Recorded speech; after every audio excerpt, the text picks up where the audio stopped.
Olá, bem-vindo ao canal da Clínica Facton, agradecendo a audiência de todos. E hoje falaremos sobre um tema bastante comum e importante no sentido da vida das mulheres no seu dia a dia, que é a menstruação. Então, nós chamamos um super especialista, o Dr. Rogério Moreno. Ele já veio da outra vez, foi um show a última entrevista, o pessoal pediu para que ele voltasse e pediram para que eu falasse desse tema. Ele é ginecologista e obstetra, ele é especialista em cirurgia laparoscópica, esteroscópica e robótica. Pegou a laparoscopia no começo, né, Rogério? Sim. Estamos falando de 90, 91, né? Então ele é um cirurgião de mão cheia e vai trazer toda a experiência dele para nos orientar. E obrigado por você ter vindo aqui, viu? Na correria do dia a dia, né? E dar mais um pouquinho essas orientações tão importantes. Legal. É sempre um prazer estar aqui com um grande amigo, Dr. Nelson Liboni, e é um canal muito interessante esse de divulgação para a gente poder alcançar as pacientes que eventualmente necessitam de alguma informação, que a gente consiga melhorar esse tipo de informação para elas. Parabéns. Isso aqui é bem bacana, viu, Rogério? Até a gente tinha conversado. É um serviço de prestação de serviço, porque ajuda até mesmo quem não tem condições de passar com um especialista como você, pelo menos consegue ter uma orientação, uma base até para poder fazer um tratamento um local que talvez não tenha tantas condições, né? Sim. Então isso é uma coisa muito importante. Então vamos falar, vamos começar a entrevista. O que é menstruação, Rogério? Bom, então a menstruação é o sangramento que a mulher tem no ciclo, né, menstrual. Então a menstruação, na verdade, é assim: existe o amadurecimento da parte hormonal da mulher, e aí ela começa a menstruar numa certa fase da vida. Essa menstruação nada mais é do que essa flutuação hormonal não acontecer na gravidez. O endométrio, que é a parte interna, ele começa a descamar, começa a ter um sangramento, e isso é o fluxo menstrual. E aí, qual que é a menarca é a primeira menstruação? Qual que é a idade que começa isso? E qual que é a orientação que você dá para uma adolescente que acabou de ter o primeiro sangramento? Falou, mãe, estou com sangue na minha roupa, o que eu faço agora? O que você orienta? Certo. A menarca é exatamente isso, é a primeira menstruação que a mulher tem, o primeiro fluxo, né? E geralmente assim, em termos de orientação, né? Eu acho que a orientação ela deve começar em casa, né? Então acho que a mãe tem que passar muito isso para a menina. Geralmente a menstruação, a menarca, ela acontece em torno de 9, 11 anos de idade, né? E a menina já tem que ter um pouco de orientação, tanto do pediatra, dos familiares, da mãe principalmente. Quando acontece a menstruação, e geralmente as meninas vão no consultório, né, após o primeiro fluxo menstrual, a gente orienta no sentido de limpeza, de uso de absorvente, de outros tipos de métodos que às vezes elas olham na internet, escutam, né, algumas amigas que utilizam absorvente interno, se pode usar, se não pode. Mas assim, no geral, a gente orienta a ter uma asepsia, uma limpeza bastante adequada. Ter sempre uma tabelinha, que hoje em dia tem celular, né? Então, para você saber como é que está o seu ciclo, então a menina ela tem que saber, né? Como é que está o seu ciclo? Está mensal, não está? A quantidade, qual que é o volume de menstruação? Tem dor, não tem dor? Então, são todos dados que são importantes e você tem que orientar no sentido dela ter o controle, né? Então, depois que a menina menstrua, ela tem que ter o controle disso, né? Aquilo é uma coisa dela, faz parte do organismo dela. Ela tem que ter esse controle para saber exatamente o que e informar para a gente saber se aquilo é normal ou não é normal. Agora me fala uma coisa, e aí, qual que é o ciclo normal e o período? Aquela história de 28 dias, me explica isso melhor. Então, normalmente, o mais comum é as mulheres terem um ciclo de 25 a 38 dias, mais ou menos. Essa é mais ou menos a média, né? Pode ter um pouco menos, um pouco mais, né? Mas dentro dessa faixa de tempo, a gente considera como normal, né? É claro que, de repente, se a menina tem um fluxo, às vezes com uma quantidade, um fluxo um pouco maior, e a cada 25 dias, cada 24 dias, isso pode incomodar um pouco ela, né? E aí a gente tem que lançar mão de algumas coisas para tentar ajudá-la. E me fala uma coisa, Rogério, o que isso daí interfere no corpo, de repente a menina é uma adolescente, ela menstrua, a menarca, começa o ciclo menstrual. O que isso interfere no corpo da mulher? O que acontece quando ela tem a menstruação? Porque a gente sabe, né? Ovula, prende um pouquinho o intestino, menstrua, solta do aparelho digestivo. Tem outras alterações quando tem menstruação ou não? Sim. A menstruação, isso acaba sendo, é um marco, né, para a vida da mulher, né? Então ocorre uma explosão hormonal. E a mulher, né, existe uma coisa não muito acadêmica, mas é um marco, isso marca a passagem da menina para uma mulher, né? Então, Ela pode engravidar, ela inclusive. pode engravidar, exatamente. Então ela tem que ter muitos cuidados, né? Inclusive contra a gravidez, métodos contraceptivos e tal. E com isso ela acaba passando, você vê que a gente percebe muito isso nas mulheres, né? O corpo modifica, então ela se torna uma mulher. Então a menstruação é quase que uma passagem de uma, né, adolescente para uma vida adulta. Rogério, uma pergunta que até curiosidade minha, né? Então, quando você tem moças que estão em república ou irmãs, né, com a mãe, quando uma menstrua, regulariza o ciclo de todo mundo no mesmo período. Por que acontece isso, hein? Então, isso é uma coisa que acontece mesmo, né? A gente, é o que você falou, a gente vê muito isso, né? As mulheres menstruam nas suas datas, mas quando elas moram juntas, convivem, então uma vê o absorvente da outra, né, a outra menstruada, e naturalmente elas vão ficando todas menstruadas mais ou menos no mesmo período, né? Porque assim, o ciclo menstrual ele tem uma ação hormonal independente, mas tem toda a parte psíquica associada com isso. Então, se é a mesma coisa quando, né, fazendo um comparativo daquelas mulheres que têm, que formam leite, mesmo elas não estando grávidas, porque ela tem uma vontade tão grande de engravidar, né?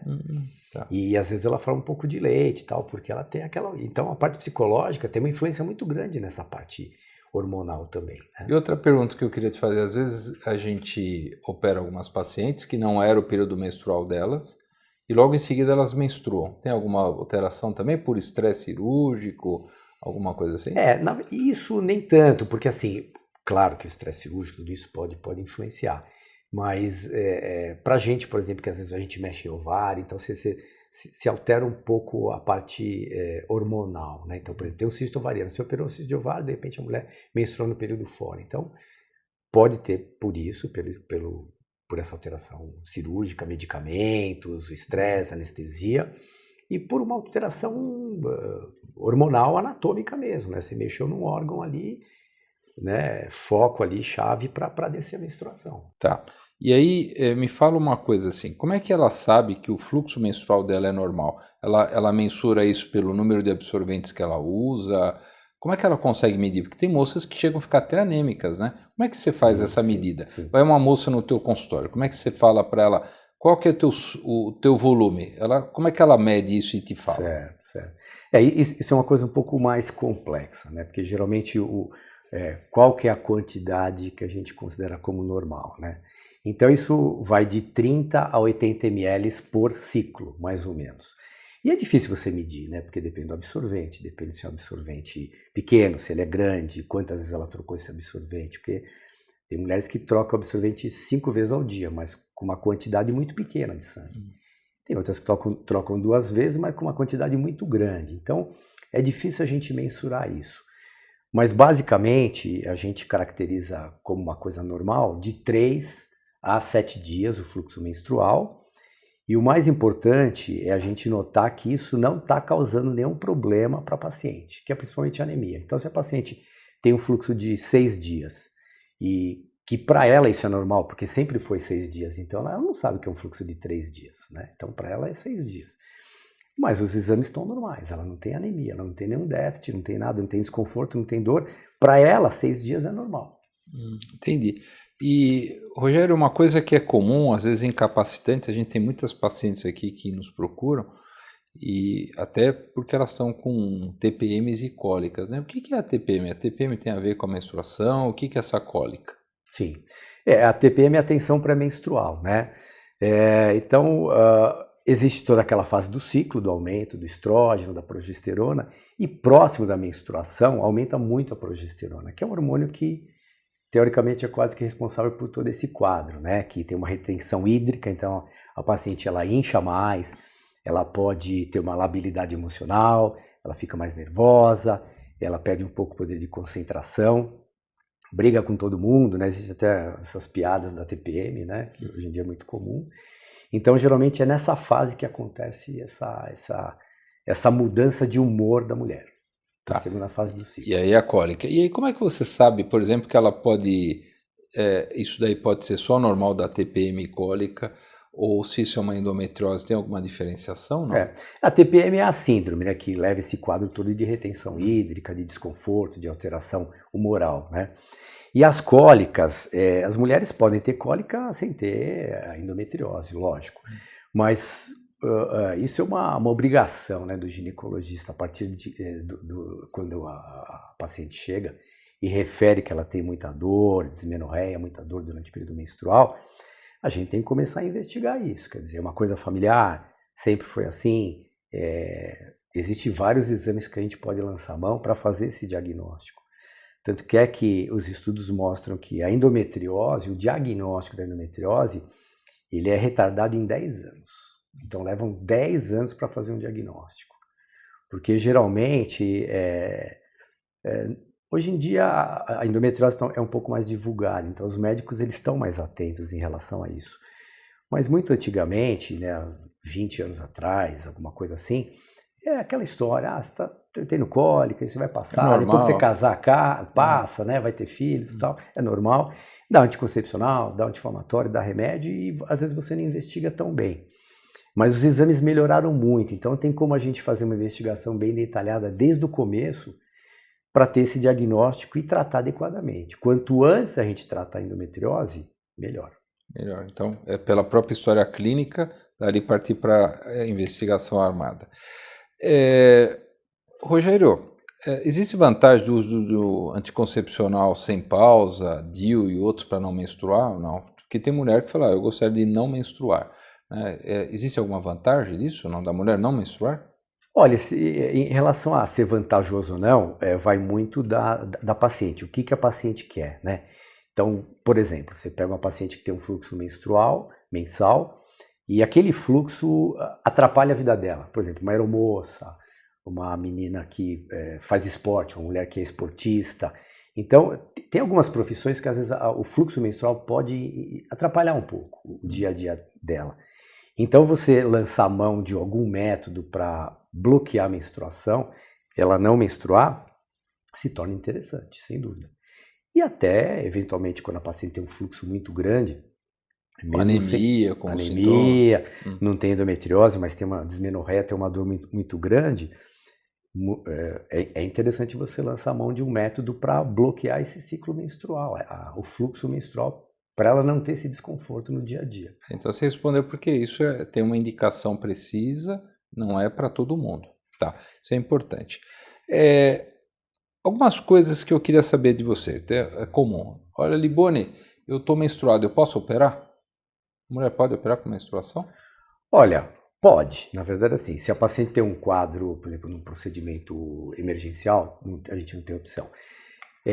Alguns procedimentos cirúrgicos, abdominais, por exemplo, a gente pode fazer uma laparoscopia. O paciente tem um cisto de ovário, tem um mioma. Coisa mais simples. Coisa mais simples, você pode operar, não é uma contraindicação. Não é um momento muito bom, porque ela vai ter uma recuperação de pós-operatório, e isso também incomoda ela. Além de todo desconforto, recuperação, cólica, dor abdominal, ela vai ter cólica, ela vai ter que usar absorvente, então acaba ficando uma situação muito ruim. Agora, em contrapartida, se for um procedimento histeroscópico, que é uma cirurgia que a gente faz por baixo, dentro do útero, aí ela não pode estar menstruada de jeito nenhum, né? Porque vai atrapalhar a gente visualizar a lesão, o mioma, o pólipo. Então, dependendo do tipo de cirurgia, conversar com o médico e ele dá a orientação. Mulher menstruada engravida? Por incrível que pareça, sim. E tem mulher que está grávida e menstrua. Fala dessas duas situações. Então é assim, a mulher menstruada, ela pode engravidar, né? É muito difícil isso acontecer, mas se você pega uma mulher que tem um ciclo curto, ciclo de 23 dias, né? Então, 14 dias antes da menstruação seguinte, ela vai estar ovulando. Então, a ovulação dela vai acontecer imediatamente após, quase no finalzinho do término do ciclo. Então, às vezes ela está no final do ciclo menstrual, ela acha que não vai engravidar, ela tem uma relação, mas depois, em 2 dias, ela pode estar engravidando, porque ela vai estar ovulando. É raro, mas pode acontecer, né? Então, não é porque está menstruada que não vai engravidar, né? Tem que usar um método contraceptivo. E no caso das mulheres grávidas que menstruam e não sabem que estão grávidas? Isso aí é assim, né? Quando a mulher está grávida, o que acontece não é menstruação, né? A menstruação é a caracterização dessa flutuação hormonal que descama o endométrio. Quando a mulher está grávida e sangra, isso é como se fosse uma ameaça de abortamento ou algum sangramento placentário, é alguma coisa relacionada à gestação. Então, assim, a mulher que está grávida, ela não sangra mensalmente, né, pontualmente, como uma mulher que não está grávida.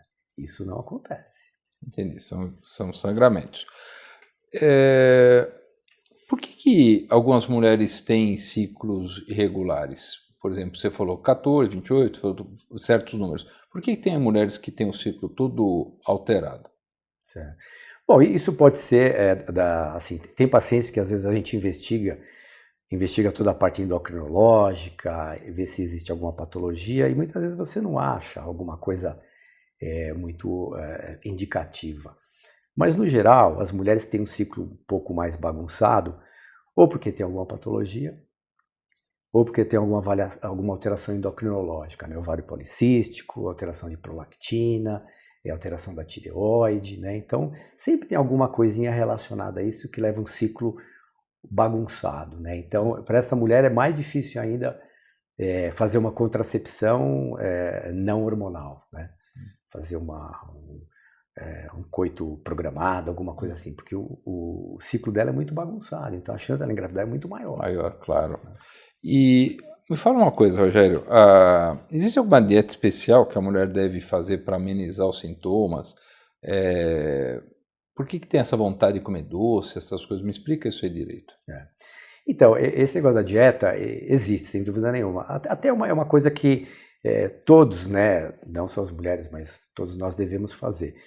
Que seriam as dietas que elas não são inflamatórias, né? Então, evitar muito carboidrato, evitar muita carne, evitar muita gordura, né? E você lançar a mão, comer mais peixe, o ômega 3, né, que tem nos peixes de água fria, mais é um anti-inflamatório, né? Não inflamatório. Pode até tomar o complemento ômega 3, que é importante, que é legal, né? E os alimentos, as frutas, legumes, verduras, as oleaginosas que são importantes, né? As sementes, né? Então tudo isso favorece muito, né? No sentido de ingestão de triptofano, né? Que você melhora muito a serotonina, né? E aí que tem na banana. Exatamente, ovo, né? Então esse consumo desses alimentos são alimentos não inflamatórios, né? Então reduzir trigo, né? Carnes em geral, né? Açúcares, sal, bebida alcoólica, tudo isso para esse período pré-menstrual é muito importante. E a mulher que tem TPM, ela tem que tentar fazer isso como uma mudança de hábito alimentar, né? Entendi. Então, isso é importante. Rogério, a mulher menstrua até que idade? Porque tem a menopausa, que é a data, né? Nós entrevistamos aqui o Daura, que você conhece muito bem, aquela figura, né? Esse grande amigo nosso, e tem um período que a mulher para de menstruar, que é a menopausa, mas ela já está em climatério, se preparando para isso, e depois mantém pós a menopausa. Me explica uma coisa, tem um deadline para isso? Qual que é a idade mais ou menos para a mulher? A menopausa ela acontece entre os 45 e 55 anos, essa é a média, né? A faixa etária que acontece a menopausa. Abaixo de 45 anos é uma menopausa precoce, né? Mas ela pode ter uma menopausa um pouquinho acima, 57 anos, não é tão comum a gente ver isso, mas a média é 50 anos. Então, a mulher com 50 anos, ela está naquele período meio de climatério, que começa a falhar um pouco o ciclo, né? Ou vem demais, ou não vem, e ela começa a ter um pouco mais de sintomatologia da menopausa, né? Os fogachos, irritabilidade, insônia, labilidade emocional. E aí cabe ao médico decidir o melhor tratamento para ela. Entendi. E a mulher no climatério, tem algumas mulheres que chegam aqui no consultório com 50 anos, com uma anemia importante, vem até para investigar alguma coisa do tubo digestivo, e muitas vezes a gente no interrogatório clínico a gente pergunta e ela tem uma menstruação exacerbada. Isso é comum acontecer? É muito comum. Por ter essa bagunça hormonal por causa do climatério, né, porque o ovário já está falhando um pouco, então ele é muito estimulado, né? Então existe uma bagunça hormonal. E junto com isso você tem uns fluxos alterados, tem fluxos que a gente chama de metrorrágicos, né? Então, geralmente são mulheres que já tiveram filhos, tem útero um pouco aumentado, pode ter um miominha, pode ter uma adenomiose, que é uma patologia que às vezes deixa o útero um pouco mais bojudo. É um útero que ele sangra mais, né? Que ele é um pouco mais aumentado. E com essa alteração hormonal do climatério, ela pode sangrar bastante, né? Então, assim, é muito comum você ver uma paciente no climatério tendo hemorragia, então por isso que ela tem anemia, né? Então aí você tem que lançar mão de medicamentos, de outros produtos aí, né? Aparelhos, enfim, ou até procedimentos cirúrgicos, se for necessário, mas para cortar esse fluxo menstrual. E procedimentos cirúrgicos que você fala é mexer no endométrio. Procedimento cirúrgico, dependendo na verdade, assim, cada caso é um caso, né? Então você tem que avaliar o útero dela, saber o porquê que está acontecendo aquilo. Mas existe a esteroscopia, que é um procedimento que você mexe dentro do útero, né? Existe o balão térmico, que também é um procedimento interno. Existe a embolização, existe a laparoscopia, que você tira os miomas, existe a laparoscopia para tirar o corpo uterino também, que é uma outra opção. Né? E às vezes tem mulher que tira, né, o útero, né? Exatamente. Tem mulher que às vezes tem muito mioma, o útero é muito volumoso, e você às vezes não consegue bloquear esse ciclo com medicamento, né? E ela continua sangrando, continua com anemia, com um monte de sintoma de queixas. Então aí a esterectomia seria o procedimento mais adequado para ela. Perfeito. Bom, alguma coisa mais que você queira orientar o pessoal? Nós já falamos do início da menstruação, que é a menarca, falamos da menopausa, falamos da TPM, falamos das condições de higiene e usos de anticoncepcionais que você recomendaria para mulheres que tenham mais TPM. Muda alguma coisa, se é injetável, se é oral, se elas devem usar um DIU de cobre, se deve usar DIU hormonal? O que você orientaria só para ter uma ideia para quem está vendo? Esse tipo de decisão é uma coisa que deve ser feita em conjunto, né? Obviamente. Então o médico tem que mostrar o que existe, as propostas, as melhores propostas, e junto com a paciente decidir pelo melhor método, né? Então, hoje em dia, nós temos vários métodos contraceptivos, né? E tem aqueles que são mais práticos, mais eficazes, né? Então, assim, a paciente tem que saber todos os métodos que existem, né? Preservativo, masculino, feminino, anticoncepcional oral, anticoncepcional injetável, os DIUs, né? E o diafragma, mas ela tem que decidir em conjunto com o médico, porque às vezes a gente acha que aquilo vai ser melhor para a paciente não quer, né? Hoje em dia tem muito esse negócio do naturalismo, de pacientes que não querem usar nenhum tipo de hormônio, querem ir para outros métodos de barreira. Então cabe ao médico orientar e dizer em termos de dados estatísticos o que seria melhor, né? O que falha mais, né? O que falha menos, o que seria melhor para ela. E em conjunto decidir. Então, ver o que ela tem. Tem muita TPM, tem muita cólica menstrual, já teve vida sexual, né? E você colocar na mesa tudo que você tem de opção e em conjunto decidir. Os prós e contras. Os prós e contras. E para finalizar, Rogério, muitas mulheres perguntam, né, se podem ter relação menstruadas. Pode, não tem nenhum tipo de problema. Isso é uma coisa do casal, né? Tá. Sem nenhum problema. A única coisa, a recomendação é ter essa proteção se ela não estiver tomando nenhum anticoncepcional, né? Mas não existe nenhum tipo de proibição, não vai causar nenhum tipo de problema, nem para a paciente, nem para o parceiro. Maravilha. Rogério, alguma coisa que você queira acrescentar? Olha, eu acho que a gente conversou bastante. Como é uma coisa sobre menstruação, né? Eu acho que a orientação maior vai para as meninas que estão começando a menstruar, né? Então, né, as mulheres que estão começando, estão iniciando a menstruação, que a gente espera que os familiares também ajudem nesse sentido, os pediatras, procurem um ginecologista, né? Para ter orientação, saber se é normal aquela menstruação dela, se o ciclo está normal, se ela tem dor, se ela vai ter a vida sexual, se ela vai usar um contraceptivo, se desceu a menstruação no período correto que deveria descer, né? E muitas vezes até não desce, né? A gente está falando de 11 anos, 12, 13, às vezes a paciente tem 15 anos e não desceu a menstruação ainda. Que então, é normal. Quer dizer, pode acontecer, mas você tem que investigar, quer dizer, qual que é o porquê que não desceu, né? Toda a parte hormonal dela está intacta, tem alguma alteração anatômica. Então, eu acho que é frequentar, né? Você tem que ir no médico para saber exatamente o que está acontecendo e saber escutar as melhores condutas para você conduzir melhor, de melhor maneira possível a essa situação. E mods, absorventes e outros você consegue na rede pública também? Consegue. Hoje em dia existe, né, um plano aí da rede pública, de SUS, de toda essa parte